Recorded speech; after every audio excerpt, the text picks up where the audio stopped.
Bismillahirrahmanirrahim. Assalamualaikum warahmatullahi wabarakatuh. Alhamdulillahirabbil alamin. Allahumma shalli wa sallim ala sayyidina Muhammad. Rabbi shrah li sadri wa yassir li amri wahlul 'uqdatam min lisani yafqahu qawli. Sahabat tilawah dan rahmat Allah Subhanahu wa taala, pada pertemuan yang lalu kita sudah mempelajari maqam bayati.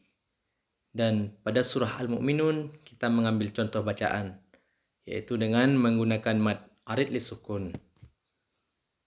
Baiklah, pada kesempatan ini kita akan lanjutkan pembelajaran kita, yaitu maqam soba. Sahabat tilawah yang rahmati Allah Subhanahu wa taala, maqam soba terbagi kepada 3 tingkatan nada.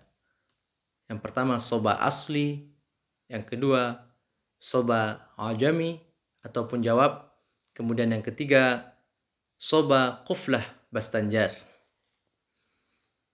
Pada contoh kali ini kita juga akan mengambil lanjutan daripada surah Al-Mu'minun, dimulai daripada ayat 8. A'udzu billahi minasyaitonir rajim. Bismillahirrahmanirrahim. Soba asli. Walladzina hum li amanatihim wa ahdihim ra'un.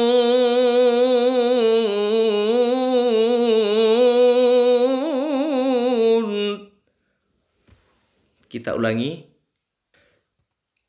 Walladzina hum li amanatihim wa ahdihim ra'un.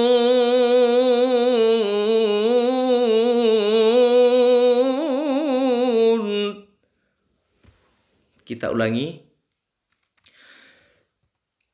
Walladzina hum li amanatihim wa ahdihim ra'un.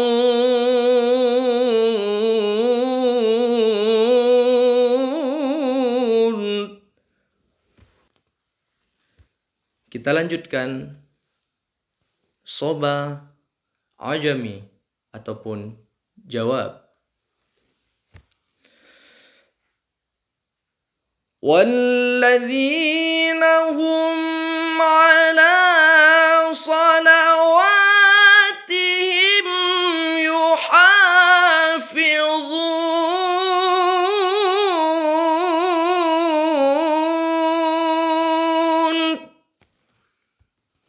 Kita ulangi. وَالَّذِينَ هُمْ عَلَى صلواتهم يحافظون.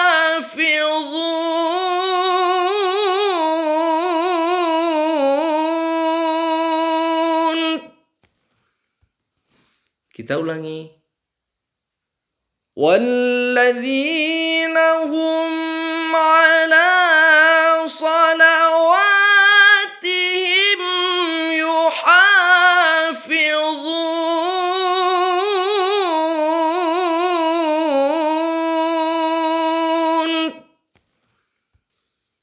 Kita lanjutkan soba quflah bastanjar. Ulaika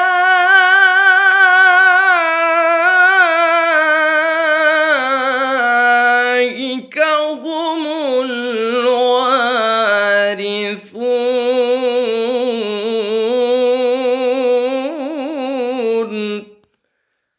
Kita ulangi. Ulaika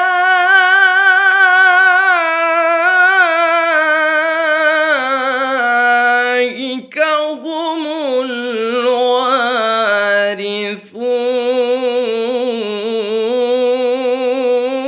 warithun. Kita ulangi. Ulaika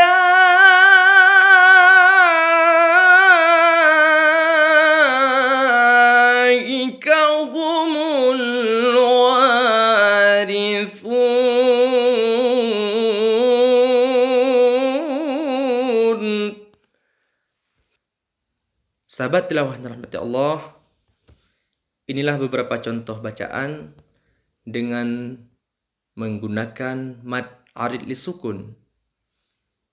Semoga bermanfaat bagi sahabat tilawah yang dirahmati Allah.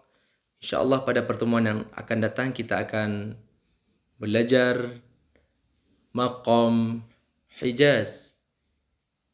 Dan kita juga akan mengambil contoh lanjutan daripada surah Al-Mu'minun.